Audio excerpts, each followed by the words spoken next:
Hello friends. তো তোমাদের অনেক দিন পরে আমি একটা ভিডিও শেয়ার করছি। তো দেখতে পাচ্ছ, থাম্বনেল দেখে বুঝতেই পারছো কী নিয়ে ভিডিওটা করেছি। তো দেশি আলুর দম রান্না করব আজ। তো দেশি আলু বাড়িতে হয়েছিল, তাই জন্য ভাবলাম রান্না করি আর তোমাদেরকে শেয়ার করি ভিডিওটা কিভাবে আমি রান্না করছি দেশি আলু। তো দোপাখা উনানে খড় জ্বালানেই রান্না করছি। তো তেল গরম করে তো আলু আগে সিদ্ধ হয়েছিল, ছোটো ছোটো আলু সাইজের সিদ্ধ করে রেখেছিলাম আগে। তো সেই আলুগুলো সিদ্ধ করে ছাড়িয়ে রেখেছিলাম। তারপরে তেল দিয়ে এবার একটু কষে নিতে হবে হালকা করে, নুন আর চিনি দিয়ে। আমি চিনি দিয়েই হালকা করে কষে নিই, যাতে হালকা করে মিষ্টি স্বাদটা আলুর মধ্যে চলে আসে। তাই জন্য নুন আর চিনি দিয়ে কষছি। একটু কষে নিতে হয় হালকা হালকা করে, যখন লাল হয়ে যাবে তখন তুলে নিতে হবে আলুগুলো। আর হলুদও দিয়ে দিলাম।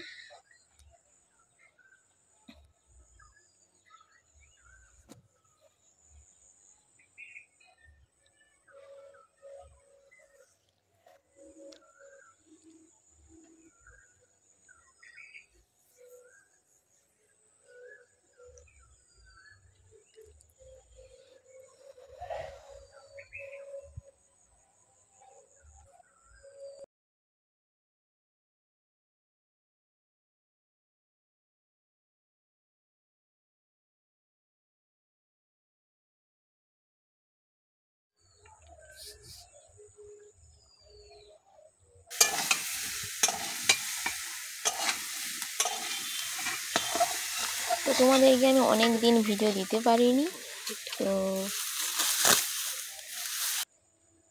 আজ এই আলুর দমের ভিডিওটা দিচ্ছি। দোপাখা উনানে রান্না করছি।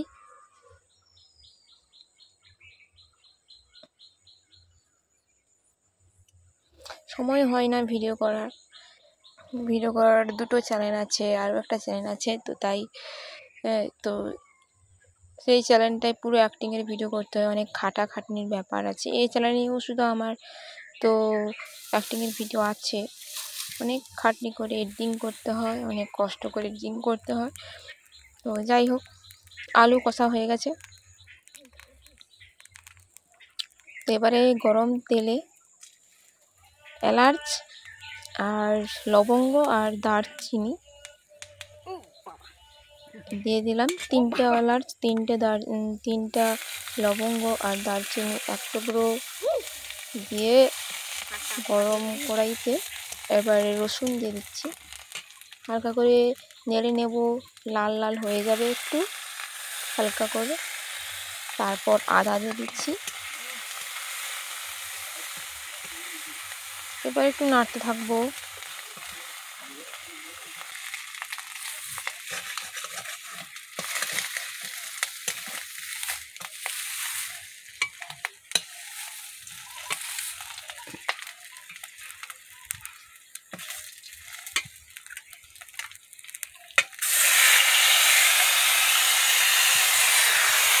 এবারে টমেটো, পেঁয়াজ, হলুদ, লঙ্কা একসঙ্গে রেখেছিলাম, সব দিয়ে দিলাম। তারপরে একটু নেড়ে নেব। এবারে নুন দিয়ে দেবো। নুনটা দিলে কি হয়, টমেটো জীর্ণ হয়ে যায়, টমেটোটা সহজে জীর্ণ হয়ে যায় নুন দিয়ে না আনলে কড়ায়। তো এবার একটু চিনিও দিয়ে দেবো, একসঙ্গে নাড়বো।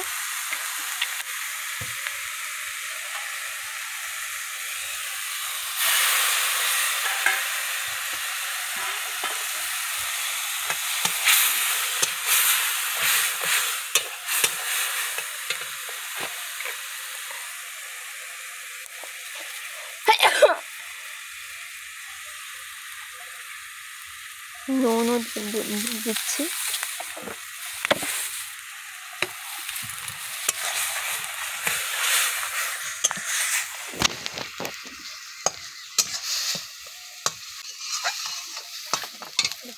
মশলাটা ভালো করে পাকিয়ে নিতে হবে।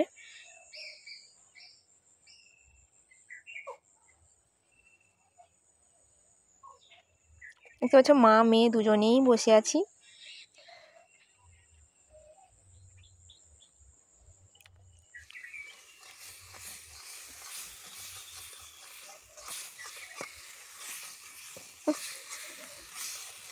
যাই হোক, ভালো করে কষা হয়ে গেছে অলরেডি।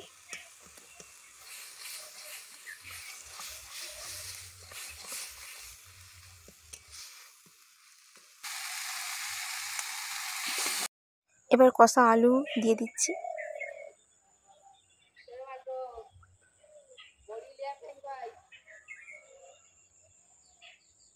একটু ভালো করে একটু নাড়তে হবে, ভালো করে একটু পাকাতে হবে আলুর সঙ্গে মশলার সঙ্গে।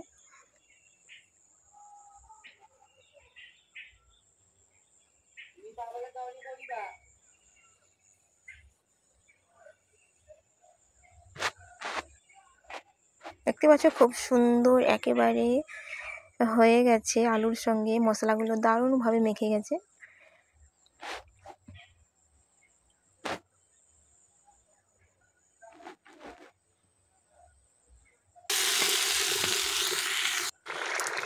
এবারে জল দিয়ে দিয়েছি।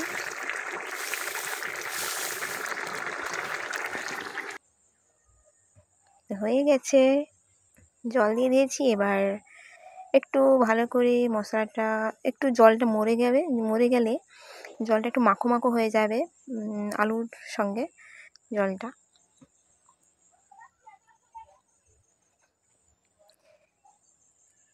তো তোমরা এইভাবে ট্রাই করবে, দেখবে খুব সুন্দর খেতে লাগবে এই আলুর দম।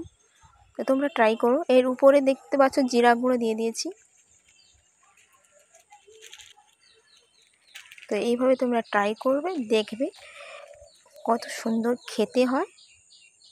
তো আমার এই রেসিপিটা কেমন লাগলো, আমার এই আলুর দম রান্নাটা কেমন লাগলো, তোমরা প্লিজ আমাকে কমেন্টে জানিও আর ট্রাই করে দেখো তোমরা।